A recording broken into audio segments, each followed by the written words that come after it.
Good afternoon, ladies and gentlemen, I'm John Sisbody, a true and welcome to, well, quite a surprise really. So, apparently there's gonna be a Fallout TV show. Did not see that one coming myself, and not sure whether it's actually been written yet or anything, so Amazon, call me. And in the meantime, let's go over 10 big things that I want to see in this thing. So, number one, the Protagonist. I don't think it's going to surprise anybody to hear, I'd strongly advocate for a Vault Dweller protagonist, set in a universe where, one, there's lots of interesting lore and backstory to the world that Fallout fans will want to see represented, but two, many viewers will either not have played the game or not have a particularly good grasp of the expansive lore, even if they have. So, in comes a Vault Dweller who's just leaving a vault, and thus has a really valid reason to point at things and say to nearby people, hey, what's that, and why is he green and shooting a minigun at me? Making them excellent viewpoint characters for a complicated universe. However, that doesn't mean I think we should be trying to create a character as close as possible to any individual Fallout game's protagonist, largely because Fallout protagonists by design don't really have personalities, and instead they kind of start as blank slates to allow the player to play them however they choose. Their skills, morality, personality, even backstory are generally completely up for grabs. Sure, in Fallout 4, you had yourself a fixed voice and family circumstances and a job, but none of that had any impact on your character's abilities whatsoever, though it is the most fixed information we've ever had on a Fallout lead, outside of Brotherhood of Steel, where you were playing as one of 3 fixed characters. But we've been over this, we don't talk about Brotherhood of Steel. Incidentally, if Bethesda do choose to try and replicate a Fallout plot closely, I suspect they're probably going to go for Fallout 4. It's fairly recent, it's by far the best-selling Fallout game, and it gives any scriptwriter a solid point to work from. Introduce old world, oh no, there's a new Vault experiment, back out into destroyed world, locate sun, end of first episode, marvellous. However, I hope they don't do that, mainly because the Vault 111 experiment's actually fairly dull. It's just a bunch of people getting frozen and then left to die because of an argument between security and scientists that leaves the Vault abandoned. Plus, any Vault Dweller already has some good protagonist potential baked in, even without the personal drama of Vault 111 and Sean. As we've repeatedly seen, DNA untouched by radiation seems to be constantly in demand by somebody, and Pip-Boys, with their ability to interface with old world technology, and also open vault doors from the outside if we're playing by Fallout 4 rules, would be desirable too. Enough to have a lone wanderer from any vault potentially draw a bit of attention and get pulled into the wider world's plot.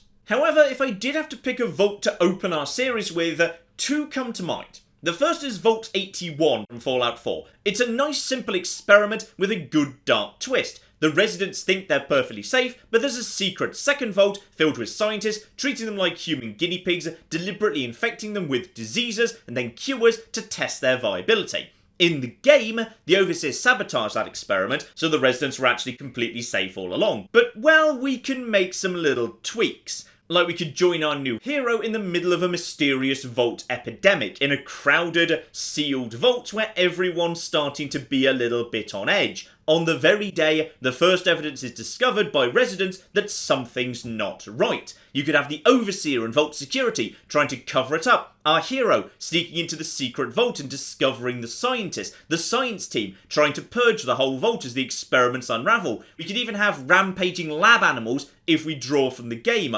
all ending with our hero emerging from the wreckage of the vault, the last survivor, and presumably infected by one of the diseases they were testing, and thus with a nice immediate urgent need. Find medical assistance, which could lead very nicely into tracking down Vault City. And yes, I know Vault 81 is East Coast, Vault City is West Coast. We can shuffle around the vaults if necessary. That wouldn't be my top pick though, no. To my mind, the best bet would be New Vegas and Vault 11, the vault with the sacrifice room and the election to choose its next victim, because with only the slightest tweaks to the mechanism of the vault experiment as portrayed in the game, we could literally have the entire series opening with a Vault 11 election day. Over some nice in-on-zer music, we see the signs of an election happening. We see the posters on the walls, which strangely seem to be disparaging the candidates they're promoting. We see Vault Security on alert. We see the result being announced and everybody cheering. except for the person who actually comes up to the podium. Through a shower of confetti, we see a tear roll down their cheek as everyone else cheers them on. Vault security places a firm hand on his shoulder and guides him away from the stage and down some nearby stairs. He walks down a long corridor and takes a seat in a huge, empty room as the music fades and we hear the voice of the tape he's watching. Close your eyes now and imagine what joys await you in the next life. The afterlife. Can you see them? Good.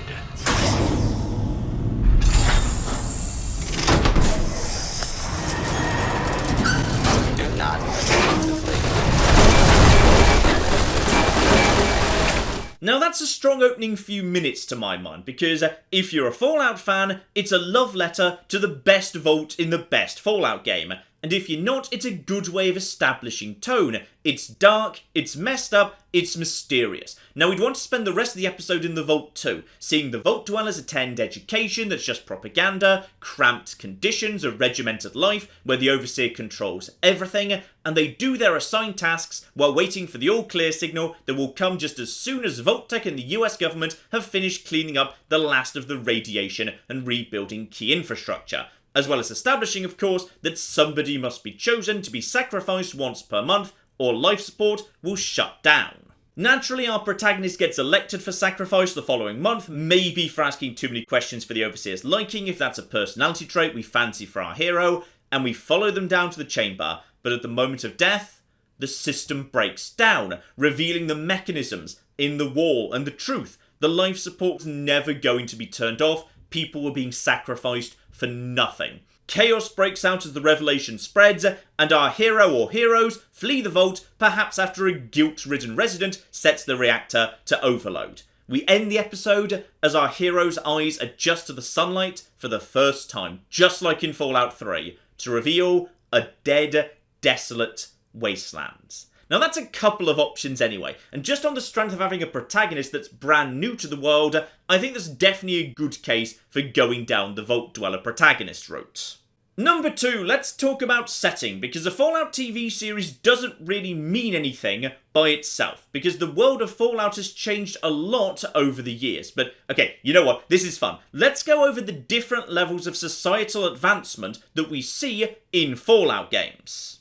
Level 1, as seen in Fallout 1 and 3. With a handful of isolated exceptions, most settlements are small enough that they're barely more than villages. The vast majority are subsistence economies, with pretty much all economic activity focused around producing or acquiring food or water. There's still a significant dependence on scavenging in the absence of any manufacturing capability, and most societies are extremely vulnerable to even modest nearby threats, such as wildlife. Society's main goal broadly is simply day-to-day survival. Level 2, as seen in Fallout 4.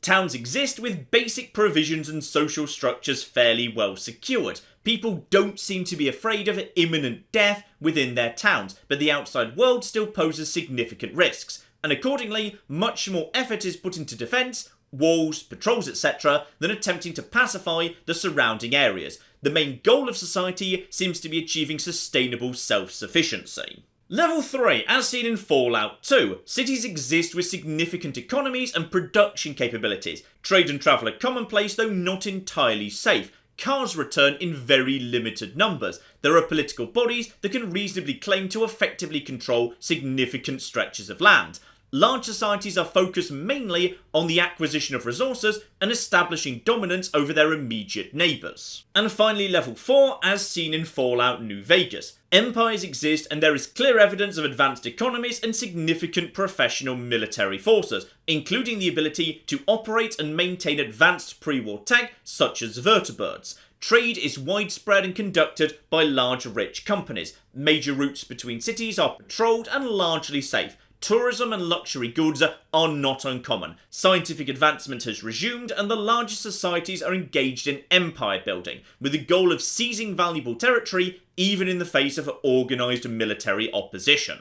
Now, if I had to pick one of these as a setting for a TV series, I'd probably go for level 3, as shown in Fallout 2, as it feels like you've got the best of both worlds. You've absolutely still got small outlying towns that hope to remain independent, and desolate areas with nobody attempting to do any form of pacification whatsoever. But you also have the emergence of politics, underhand dealings, corruption, and if we're talking about Fallout 2 in particular, plenty of organised crime and associated trades of questionable morality, which could potentially be the basis for a fun episode by itself in New Reno. And on that exact topic, if I had to pick a US coast, obviously West Coast Fallout. There's just so much more rich and detailed lore to draw on there, especially if you want to make sure you've got enough material left over to potentially do more seasons in future.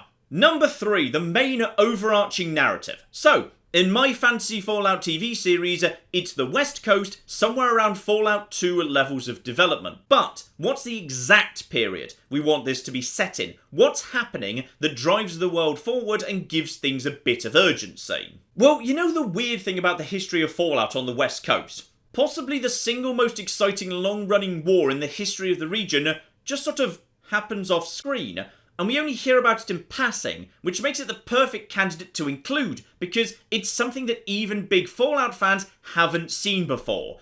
I'm talking about the NCR Brotherhood War that takes place between Fallout 2 and Fallout New Vegas, when the growing power of the NCR and a Brotherhood that still felt it had the right to seize and hold all advanced technology were no longer able to peacefully coexist. And this war sounds truly epic from what we know about it. So epic, in fact, that it's almost weird that New Vegas chose to instead focus on the Legion War that boils down to 2 major battles in 4 years and a lot of minor skirmishes and subterfuge between them. But the NCR Brotherhood War was a huge deal that lasted for years and years. In the early stages, we hear in New Vegas that their superior weapons and armour gave the Brotherhood some devastating victories, until eventually the tide started to turn due to overwhelming numbers of NCR recruits, combined with the NCR recovering and utilising power armour off Brotherhood corpses. From there, the NCR started trying to storm Brotherhood bunkers, engaging in pitched underground battles in tight, narrow, confined spaces that often ended in the Brotherhood activating the self-destruct system and killing literally everybody rather than giving up the bunker. And then we have guerrilla attacks from the Brotherhood on the NCR's gold reserves, and attacks so devastating to their economy that caps were restored as the de facto currency and commonly used even years later in NCR territory. And then there was the time the Brotherhood almost secured a pre-war satellite superweapon and were only stopped by the NCR at the very last second at great cost. Oh, and if we're going to be just mixing and matching whatever bits of the canon sound most cool, and we most certainly should, let's have the Brotherhood at some point rock up with the Prydwen. If you really want, we can officially say it's an early Prydwen prototype, because that could totally have existed, that's fine. Though, seriously, why have we never had a game focusing on this war? Let's finally show it off. Number 4, companions. Naturally, though we'll have at least one hero, maybe more, from the Vault, companions are such a big part of Fallout, it would almost be weird not to have a format that includes the odd person joining us on our journey, maybe in like a rotating cast of companions. Now, if I had to pick just one companion as a permanent part of the team, I'd go for Veronica from New Vegas, because if the NCR Brotherhood War is a big thing happening in the background, a Brotherhood agent who's starting to have doubts about the Brotherhood's direction would be a really fun person to have along. And yes, again, I know I'm taking all sorts of liberties with geography and timelines here. Though, unlike the game Veronica, TV Veronica would presumably not immediately announce her Brotherhood status, it can come out at a good dramatic moment down the line. Also, as Felicia Day is an actor as well as voice actor, we could get her back to play the role. That could be very fun. And, of course, it would hardly be Fallout without Dogmeat. Now, my personal pick would be Fallout 4 German Shepherd Dogmeat, as I feel like he had the most character, but feel free to disagree.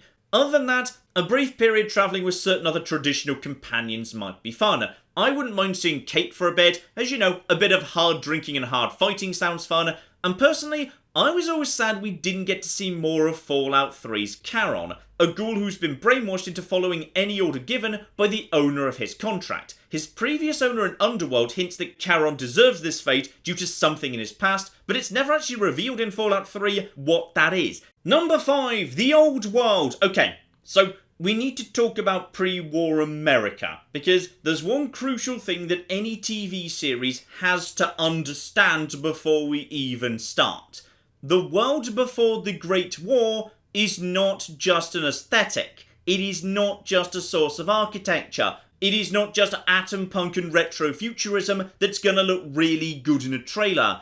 There's a lot more to it than that. You see, Fallout is, when you get right down to it, a game about dealing with, would you believe it, the fallout of the old world, both literally and figuratively. Yes, there's radioactive fallout, but there's more to it than that. So many major problems that you come across in the Fallout games were designed or built before the war. The super mutants, created by the forced evolutionary virus research into a universal vaccine at Westtech. Deathclaws and Wanamingos, created by the US government through genetic engineering to be unleashed as shock troops. The Enclave, literally the descendants of the US government. Cazadors and Night Stalkers, produced at the Big Empty. The Master, the result of an accident in the pre-war Mariposa military base involving vats of FEV. Ghost People, pre-war workers sent into dangerous conditions without proper protection. Everywhere you look, people are struggling to deal with the fallout of awful decisions made in the pre-war world, because beneath the beautiful facades, the old world was a nightmare of war, disease, dwindling resources, and a government that openly left its people to die.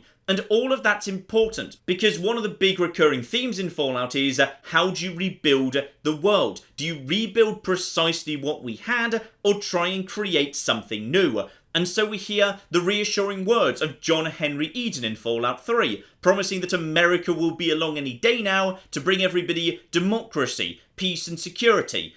We will rebuild the American family as it was meant to be. Dick Richardson in Fallout 2, promising a fresh start for humanity, and both of them are planning to unleash chemical weapons to wipe out the vast majority of life in the wasteland. The old world is always rotten to the core. Nostalgia is always a false friend. In the end, the only way forward is to accept that the past was a nightmare that's not worth rebuilding and begin the much more difficult task of figuring out how to build something new. Or, as New Vegas explicitly puts it, there was old world blues and new world hope, and hope ruled the day at Big Mountain. Sorry, this got a bit philosophical. Okay, so how this relates to the TV series is, the pre-war world shouldn't just be a pretty backdrop, it should be a den of dark secrets that have real negative consequences to our characters even today, centuries later. And discovering what a building or invention or law was really for and just how messed up the secret real story is, that's some of the most interesting storytelling in the Fallout games, which is exactly why the Vault experiments are such an enduring part of this universe, and exactly why I reckon the strongest opening the series could have would be a full episode living through the horror of a Vault experiment as it reaches its final awful collapse. Number 6. Okay, let's get into some more specifics here. I've picked out a few Fallout quests that, with a little bit of adjustment, could make for some really fun individual episodes. So yeah, welcome to me just writing Fallout fanfiction. And we're going to start off with the Replicated Man from Fallout 3. So, as I say, we need to make some minor adjustments to convert this from a decent game mission into a good bit of television. So, how about we tweak the Replicated Man into a fun mystery story? In my universe, everybody knows there's a synth infiltrator. Maybe a broadcast that was made was intercepted, say. So everybody knows that somebody's secretly a robot, they're spying on us, there's panic and suspicion. We could use that bit in Fallout 4 where somebody comes to believe their own brother is a synth and it turns into a public standoff. And if we do that, we can have a fun twist, for those not familiar with the quest at least. Once our band of plucky protagonists find clear evidence as to who the synth is, as per the Replicated Man, he genuinely doesn't know he's a synth. He's not spying, he's just hiding after having his own mind wiped, and he just wants to be left alone. In effect, he's a refugee. It's a good twist and leads to an interesting ending to the episode where you could resolve the crisis in a few different ways, with tragedy if the mob gets its way, a much more upbeat ending if people somehow come to accept it, or a middle ground where the synth survives but is forced to leave, and could even potentially join our band of heroes for a bit as they look for a new home. The more important long-term consequence of this, of course, is you've just introduced synths as a concept, as a monster of the week in this episode, but if you wanted to make, say, infiltration in the Institute a major plot of a later series, well, now it's in place. Naturally, of course, I'd end this episode with the reveal that another character we met was also a synth, and was the actual spy all along, reporting that they remain undetected to an unseen third party. Number 7, no psychers. Seriously, this one's really simple. Please, no psychers. Now, you might have played a fair bit of Fallout and have absolutely no idea what a psyker is, which is perfectly fair, as I'm not actually 100% sure anyone in-game ever uses the term psyker. It was quite possibly just borrowed from Warhammer 40k and used exclusively in the Fallout Bible notes written up during the Interplay era. In short, a psyker is a human who, through exposure to FEV, has developed psychic powers of some description. In Fallout 1, this meant a group of humans with incredible telepathic and pyrokinetic abilities who just sort of sit in the Master's vault, contributing nothing to the plot, and then dying when the cathedral is destroyed. And that's fine. The original Fallout had all sorts of weird ideas that never went anywhere. Like how a holotape in the glow hints to race of super intelligent raccoon people. No, seriously, this is real concept art. This is something that's actually mentioned in Fallout 1. Unlike the intelligent raccoons, however, psychers just sort of kept coming back, largely because they're just so darn useful to whoever's writing the plot. After all, if you ever wanted a character to have an ability that made no sense, well, they can just have it now. They're a psyker. In Fallout 2, you come from a simple tribe, so how do they communicate with you when they have no technology? Easy. It turns out their shaman is a psyker and can just telepathically chat with you. Need entire tribes of humans to follow the orders of someone they have no reason to follow the orders of? Psyker. Fancy having an enemy who can control creatures for no good reason? Psyker. Want to have a character who can just sporadically see through time and space to provide hints useful to the main character? Psyker. Psychers are useful plot filler who can just know anything, do anything, and obey no established rules whatsoever. Please, can we just pretend for this TV series that they don't exist before we end up getting stuck with that most cliched of narrative devices, a mysterious prophecy out of nowhere? Please, Bethesda, we can do better than that. Number 8, Super Mutants. So, it would feel a bit weird not to include super mutants in some capacity, but as I've said before, I wouldn't have them as the primary antagonist in the first season. The ideological conflict between the Brotherhood and the NCR, to me at least, seems a bit more compelling as drama next to the existential throwdown for survival between humans and mutants, and I'd rather not have an apocalypse-level threat in the first season. We can save that for later. So, what if we tweaked the timeline just a bit? We're in a world where the NCR is growing, but the super mutant army doesn't exist yet. It's still being created somewhere, and the odd super mutant has been encountered, but they're not considered any more of a major threat than, say, the odd Deathclaw or a significant group of feral ghouls. They're just seen as yet another monster in the waste, so as they're not a major antagonist this season, how about we take the chance to give them a bit of a sympathetic treatment? Now, the idea I had is that we could have the episode built around visiting the Thorn from New Vegas for some reason, and encountering a super mutant who's forced to fight in the arena. Combat arenas are always going to be fun, we could have some monster fights in the background, and Red Lucy was a memorable and charismatic character, so I think the Thorn would be a really good setting for a single episode. And if our hero's less familiar with the world and has never encountered a super mutant before, perhaps they'd be more likely to try and communicate with a super mutant, which is where I'd borrow another bit of Fallout lore. So, over in Westside, there's a friendly mutant called Mean Son of a Bitch, who has problems speaking because his tongue was cut out. So, what if our captive mutant in the Thorn can't speak at all, because Red Lucy sewed his mouth shut after he kept begging for mercy in the arena, and now the only way he can interact with our heroes is non-verbal communication. The rest of the episode writes itself. One of our heroes volunteers to fight in the arena to get backstage. It's basically a prison heist with the advantage of giant monsters to throw around. You could have Red Lucy as a human antagonist who falls to a messy end in her own arena if you wanted, and our heroes get the mutant to Jacobstown where Dr. Henry can fix up our mutant friend and also presumably advance the wider plot in some way. And if you feel like it, final twist, the mutant turned out to be Fawkes all along, and thus of course, once he can use his mouth again, turns out to be extremely eloquent.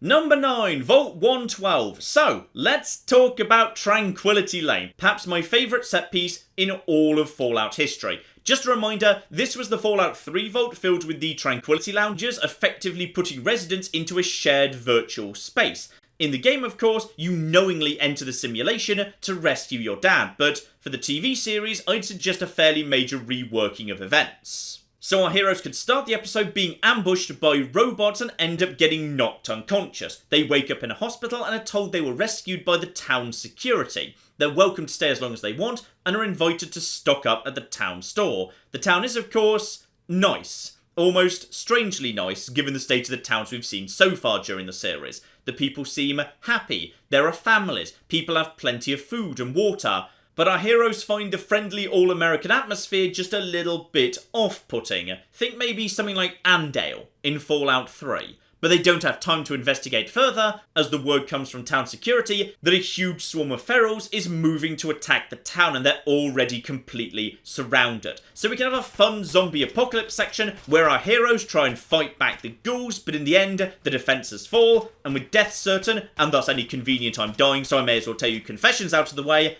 our heroes are torn to shreds. And immediately wake up in one of the houses. And so begins a Groundhog Day apocalypse episode, where we have the town routinely destroyed by different apocalypse scenarios. A fun chance to show off some more Fallout enemies, and make sure we've included, a nuke landing in the series somewhere. And after a few rounds of being nuked and drowned and shot and whatever, refusing to accept, as the other residents do, that these are just bad dreams, they run into Stanislaus Braun, who, as in the game, will be disguised as a small girl, which I've always found to be delightfully creepy. At which point, they realise this is a vault experiment, just like their own home vault. Potentially this could actually be a good moment to reveal why Vault-Tec is doing all these experiments and gathering all this data, as we have Braun there to hint at the existence of the Enclave, ready to be utilised in a subsequent series, if need be. But just before Braun kills them for good for meddling too much, the simulation freezes and is cut, and the Tranquility Loungers open to reveal their inner vault,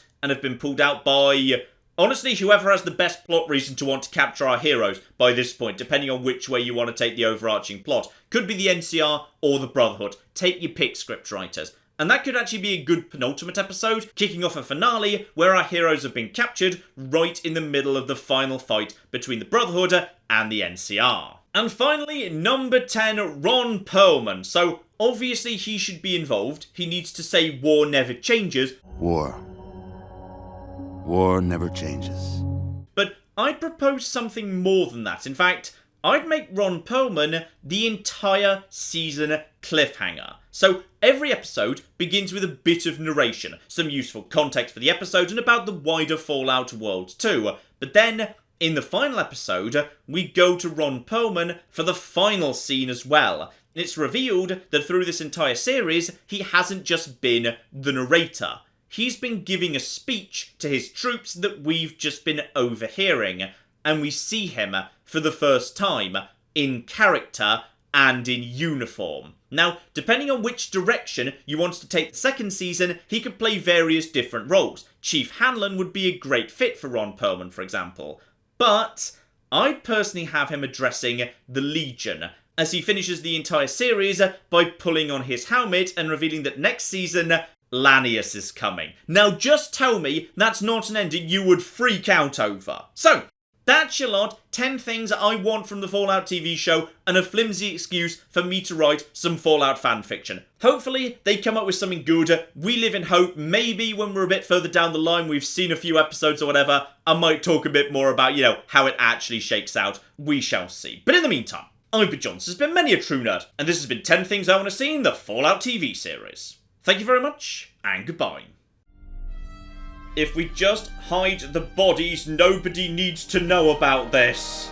Yes! My stupid plan has worked! It turns out I'm a genius! The giant rat scorpion is not gone! Oh, hang on, there's more yet, though. I'm still being very shocked. Guys, where's the NCR? Nobody needs to know.